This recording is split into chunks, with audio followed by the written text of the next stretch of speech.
Small business, big advice. Welcome to the Very Good Marketing Podcast, where small business owners, employees, or just marketing fanatics can learn how to grow a business on a budget without wasting any money.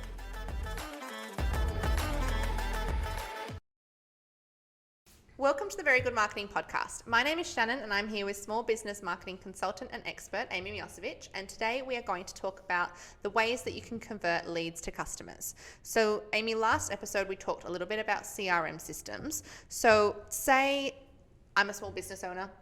I've got a CRM that's working fine. I've started to collect my leads. How can we improve the conversion rate? Okay.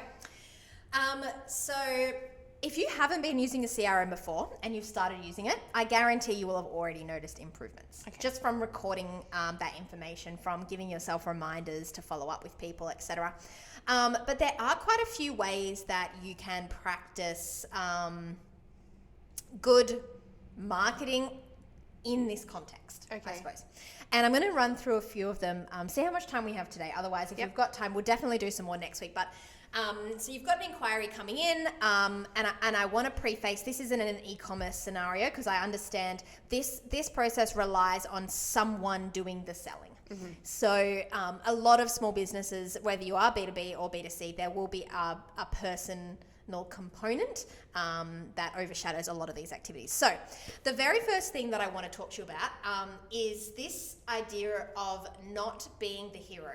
Okay. And we talked about it a little bit in the past. Yep. But when you have brought someone all the way from being a stranger to actually inquiring with your business, the last thing that you want to do is talk about yourself too much.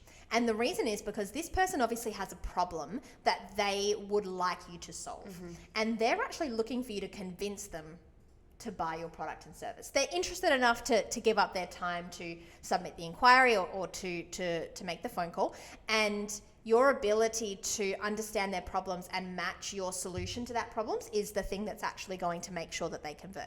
I have a really good story about this, and I'm not sure if I mentioned it already. Have I told you about the skirting boards incident? Okay, so we can rehash though. I think it was like the first couple of episodes that we did. Perfect. So we needed new skirting boards for the office, and I sent an email inquiry off to a company, and they never replied. And then weeks later they replied,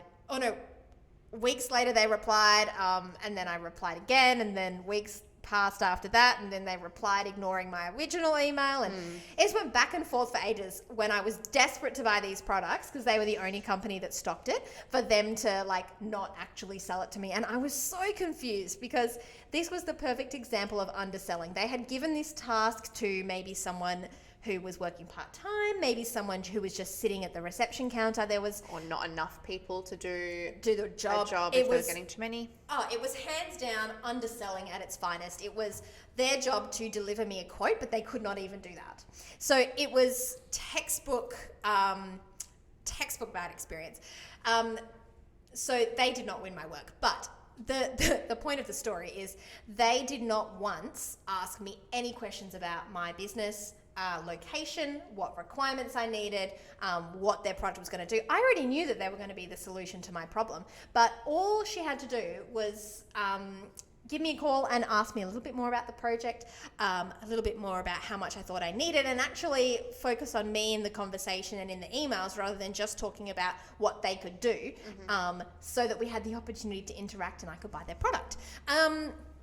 So a lot of the time, if you're in a conversation, a sales conversation, and you call a business, the only way you're going to give them your work is if you feel like they really understand your need and that they're going to be the best person for the job that you have in mind. So the example we talked about last week was the gardening company. Mm-hmm. And I think I might use this as our example for today, because goodness me, the skirting board company is not worthy of this conversation. But the gardening company, if they had received a lead, the last thing that they should do is talk about how great they are at gardening. Yeah. The first thing that they should ask is, well, tell me about your current garden. Like, tell me, what are the challenges? What do you want to achieve? What's the solution you've got in mind? What kind of schedule do you think would work for you? Like, how could we help you and support you? How are you the hero in this situation? How can I be the best guide for you? If you take the time to actually understand your customer's internal problems, the more you ask, the more you connect with them, the greater the opportunity for conversion is going to be. Because every single question that you ask is a better chance for you to tailor your quote to them, but it's also going to give you the best chance of being chosen as their solution to their problem, because you've taken the time to get to know exactly what that problem is. Yeah. So I guess the idea is that you always lead with curiosity and you focus on questions that don't have one-word answers. Yeah. So if I said to you, so do you like your garden? Yeah. Do you need a gardener? Maybe. Can I send you a quote? Yeah. Okay. Okay, so what are your current challenges with your garden? My current challenges in my garden is I'm getting a lot of weeds coming through, and I just really don't love how my patio is looking right now, and I would really like a fresh little like veggie patch and garden bed, but I just don't know how to go about it. Yeah, cool. All right. And what would be your dream for that patio space? I have no idea. Amy, I don't own a house. Sorry. So I guess the difference between first of all, asking no questions. Hi, I just received your inquiry about your garden. Yeah, we can do your garden. It's $500 a month. Do you want me to send you a quote? Yeah. Or, so you need a new garden? You're not happy with your current garden? All right, can I send you a quote?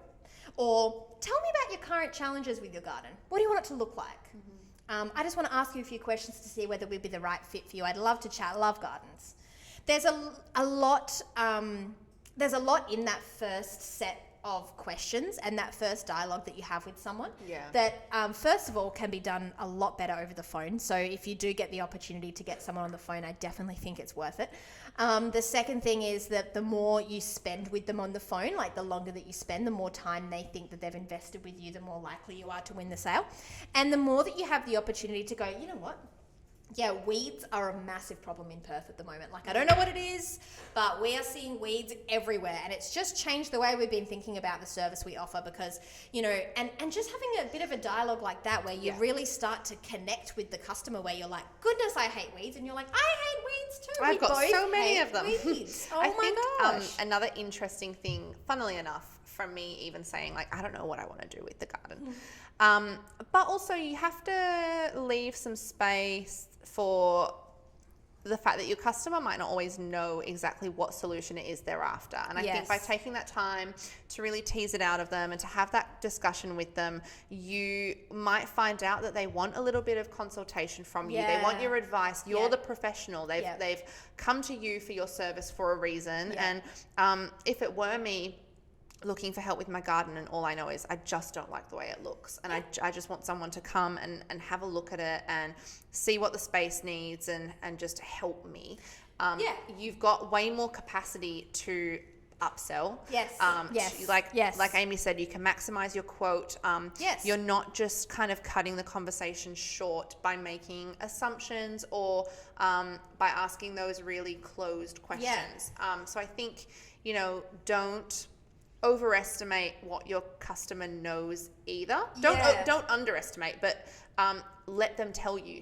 Give them the chance. Because straight away, you know, you could be thinking she wants maintenance, but really when you get talking, it's that she doesn't want maintenance. She actually wants a whole change in her garden, which means that when you inevitably deliver just maintenance, she's not really going to be that happy because you haven't really taken the time to get to know what she wants. Yeah, I think an interesting example would be like if you go to the doctor and you just go in and you ask a prescription because you've got headaches, and you know all you know yourself as a patient is I've just got headaches all the time. I just want a prescription because I've got headaches all the time.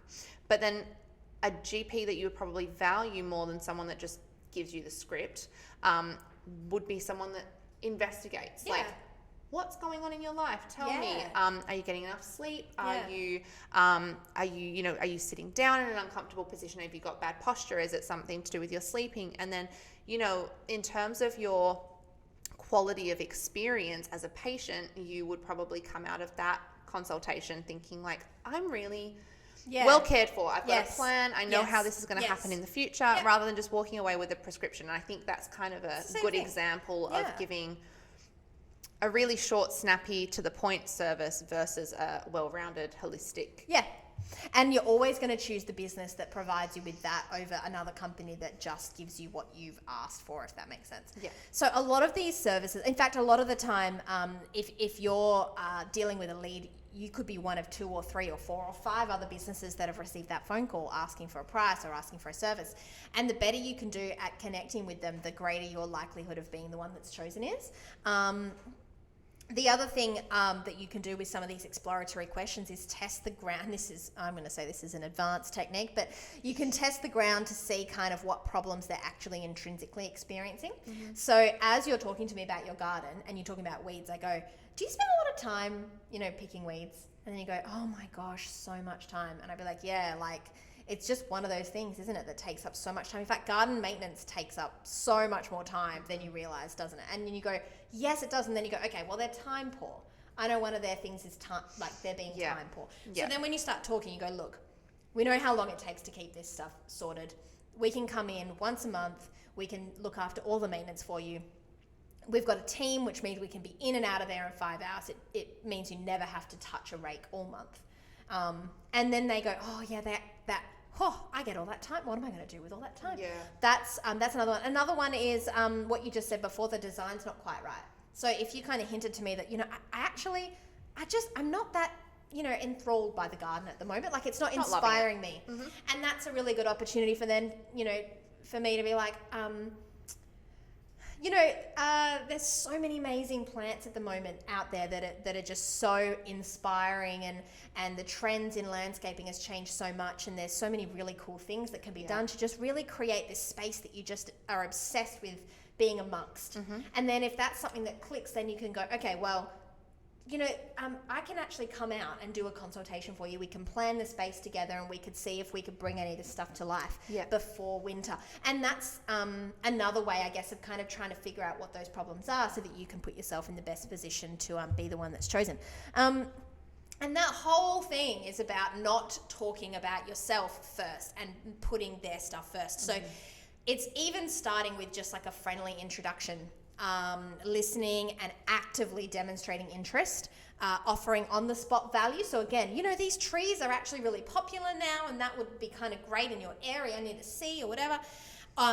Ending the conversation with a promise to deliver something is another really cool one that kind of ties into this. So look, I'll send you some info about the design service that we offer, and there's also this Pinterest board that I've been putting together on modern landscaping. I'll send it to you. Mm-hmm. And suddenly what's happened is you've gone, okay, well, they've given me on the spot value. They've heard what I'm talking about. They're going to send me the quote, but then they've also sent me something a little bit extra, which is what I was after actually all along, was design inspiration. I didn't realize, but after a chat, it's actually something that I wanted. And that brings me to the next part of this conversion optimization that I wanted to mention, which is adding value for free. So adding value for free is a very interesting concept, and a lot of salespeople use it. It's this opportunity to give someone something when they haven't asked that sets you apart from your competition. So sending through that Pinterest board is an easy way, if you've identified that's what someone's after, it's an easy way for you to stand out from the other people that are bidding for the work. Yeah. And that's just one way that you can do it. There are so many other ways that, even us, as a business, when we meet with organizations and we focus on getting to know them really well, a lot of the time we can seek stuff that we have come across in our time that could help them. And again, we talked about it a little while ago, just getting a little bit closer to where they want to get to. So maybe an article that we've read online or something that we see that reminds us of them. And it's adding value along the way where they feel like we actually do care. And not just that, it actually makes them want to reciprocate. So we talked about that a little while ago as well, which mm-hmm. is the idea of reciprocity. So repaying in kind something that you've received subconsciously. And if someone's given away value to you for free and another company hasn't, which one are you going to choose? Yeah, you're going to feel more inclined to return the favor. Yeah. So if you've reached out to 3 different landscaping companies that offer garden maintenance, because that's what you think you're after, yep. And if company 1 replied to your email and just said, we charge $500 a month. Company 2 sent through the quote via email, but then also followed up with a call. Hey, I just want to make sure you actually received that quote that I sent through. I just want to make sure I'm on the right track. Can I ask you any further questions about your garden? But company 3 calls you straight away and starts by saying, Shannon, I just got your inquiry about your garden. I'd love to have a chat. Is this a great time? Yeah, this is a great time. That's your voice, we can talk. We can talk right now. Yeah, we can talk. Tell me what it is about your garden that you need a bit of support with at the moment. Like, what does maintenance look like to you? Tell me what you love about your garden. Tell me what you don't love about your garden. Tell me what the perfect outcome would look like for you. What are your goals? How much time is blah, blah, blah. That, and then after that, he goes, okay, well, Shannon, I've actually got this really great Pinterest board that has some ideas of how we can maintain that particular succulent garden that you were telling me about. I'd love to send it to you. Can I have your email address? I'll send you this. And also, I've actually just been at a garden in the area that looks kind of similar to what you're describing. I'm going to send you a picture of what that looks like after we've been there and maintained it a bit. And you might be able to even pop down to their place and have a look because their front yard looks pretty great. I'll send that to you now. And I'll also send you through a quote for that. And I might actually also send you a quote for a design service if you're interested in that down the track too. Is that okay with you? Yeah, that sounds amazing. Perfect. All right. Well, it was really great talking to you, Shannon. I'm going to send that through today. Great. And give me a call anytime. Otherwise, this is another thing. I don't want to get into sales 102. But is it okay if I give you a call back next week and just see how you went with the quote? You can't say no. That's just crazy. You have to say yes. Yep. Yeah, sure. And if I don't That's answer, great. then leave me a voice. I don't know. No problem, Shannon. I'm going to give you a call next week. And then don't forget to give them a call next week because that's really important too. But out of those particular options, which one are you going to go with? Definitely number 3. Well, it has to be number 3. And I mean, unless you're like a real introvert recluse, and you felt like number 3 came across too strong because I was coming across strong. I definitely can empathize with, but I think level of service, no matter whether you're introverted or not, I think you can see the value of what you're getting, and you can see it's a care factor as well. You feel like you're cared for. You feel like you've had a conversation with someone that really wants to understand you. They really want to help you with your problem, not just sell you a $500 package. Yeah. And that makes you feel different as a customer as well. Or as a consumer, you want to feel cared for. We all just want to be loved. Yeah, we just want to be loved. And look, that kind of stuff, that was non-monetary. So that's the stuff that you didn't give them away a discount or anything. You've just added a little bit of extra value to the conversation. Might be a longer conversation. Yeah, but, it's just a little bit more. And there's something that we do quite a bit, which is just divulging all my secrets. But anything I see online, if I'm halfway through a process with a customer where they've inquired and they've said they'd think about the quote or whatever, I'll always keep an eye out for anything I think they might find valuable and just flick it through. I mean, even if they've said no, I'll still flick it through because that's the kind of value that I know that they're going to appreciate. And you know, at the end of the day, even if they never work with us, hopefully it helps them get closer to their goals. And that's the I guess that's the difference between really caring about the clients and not really caring. And that's, again, this middle part in between overselling and underselling. You've got someone that genuinely cares about their clients, and that really only comes from founders. And you see it so much in small business, and it disappears often when your business gets bigger and bigger and you're putting people into the mix alongside you. So,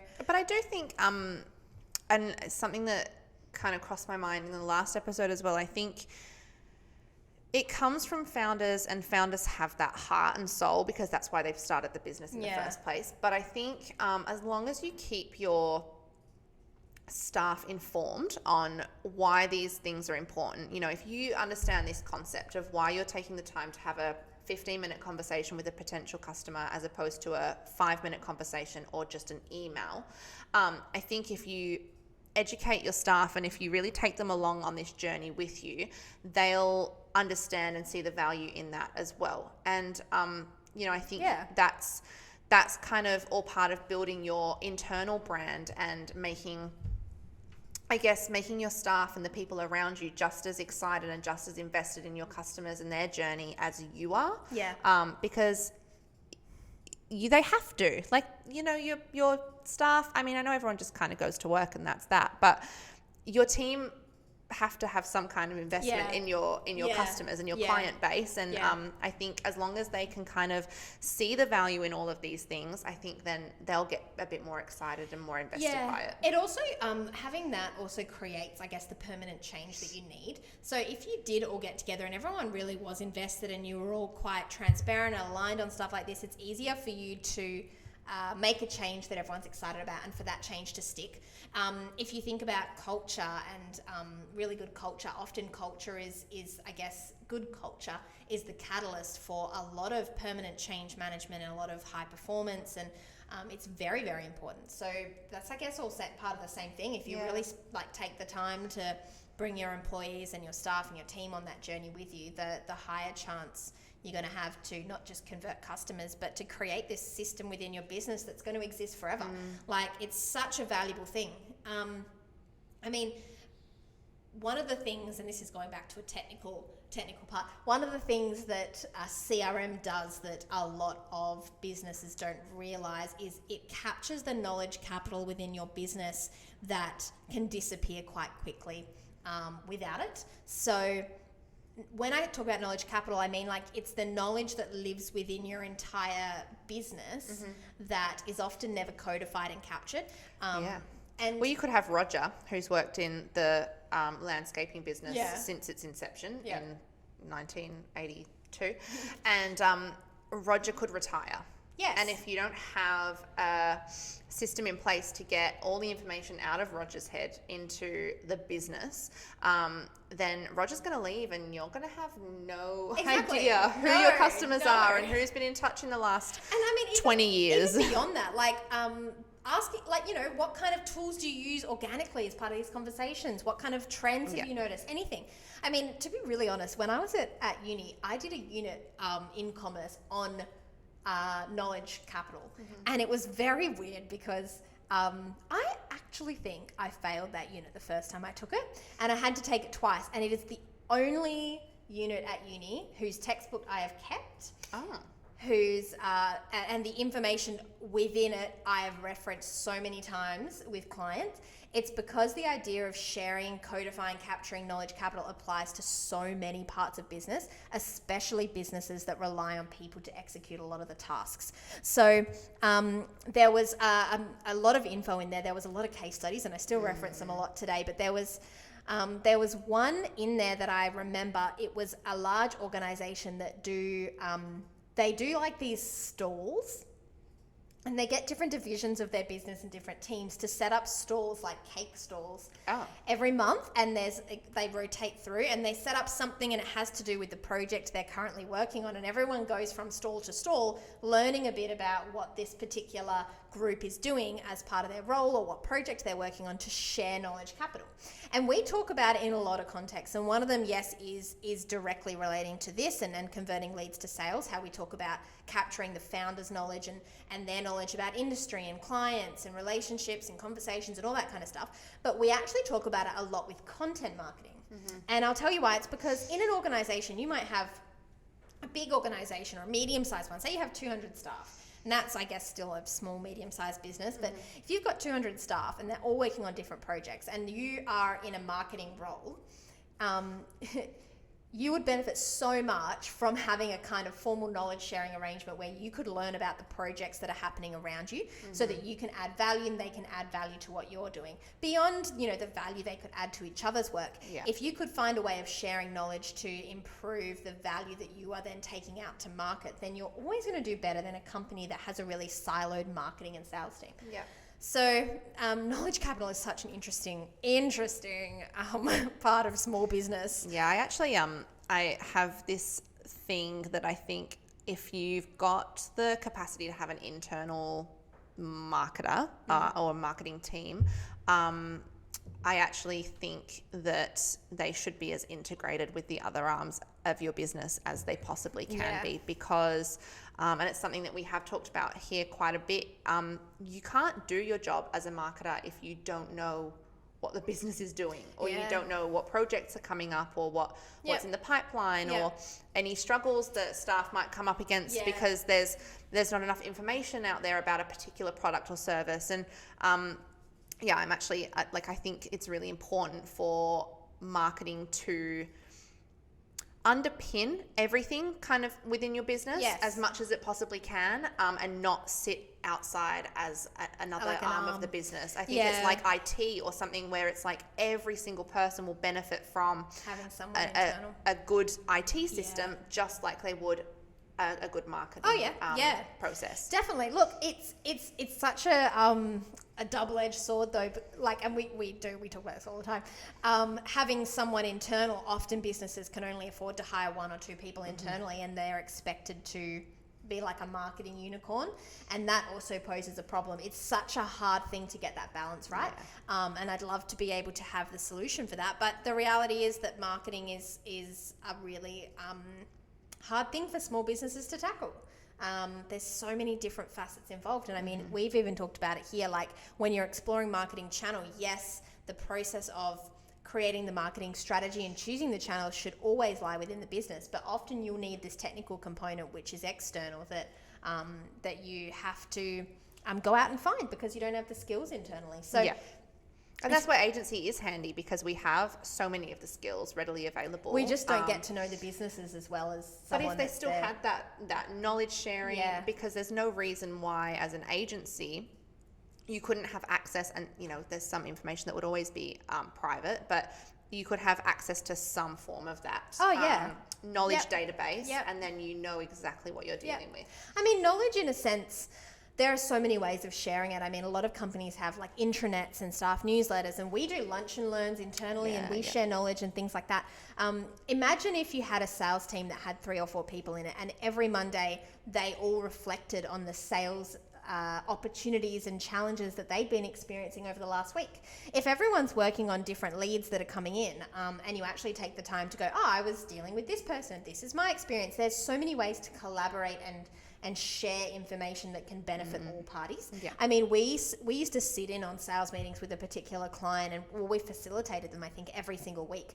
And everyone was dealing with, they had a lot of people in the team, but they were all doing it voluntarily, like part-time, and they would all share stories and go through their list of open leads and talk to each other about them. And there was always so much extra value that would come from just that sharing. Other people might go, I actually look after a client or project, whatever, that's nearby, and this is what they found useful, and you should send them this thing, and I read an article about this, and blah blah blah. And there's so much opportunity from even just sharing in a small circle. Definitely. So definitely when it comes to like communicating with leads as part of a sales process, this example of I guess getting to know them and taking the time to understand them, their problems, asking lots of open-ended questions, that's definitely a game changer. I mean, if you're on the phone with them and you're talking for more than 50% of the time, I think that's a not great way to start a relationship with someone. And then the other one is adding value for free. So that's the other one I mentioned. I think that adding extra value and giving it away in some capacity is also a pretty big game changer. And then setting up this way of sharing knowledge and formalizing how you can communicate with other people in your business to improve your performance. That's also a really big one. So there's just a few that I definitely think are going to change your process. Look, there's so many, and there's a few more that I want to talk about next week, because I definitely think it's important to cover off just little things that can change the conversations that you have today. A lot of this can be implemented right now. The next time someone calls, if you take the time to implement some of these things, I'm sure you're going to notice a difference. Look, if you've got any more suggestions or any specific examples, I'd love to talk more about that next week. So if anyone's got any messages that they can send through to the podcast, then we can talk about them next week in our session. Otherwise, I'm going to go through a really, really specific example next week, I think. Okay. So intriguing. Yeah, well, I figured it's about time that we really put some real life examples in here so that we can almost test and share through story experiences. So that's what's up next week. Great. So thanks, Shannon. Look forward to it.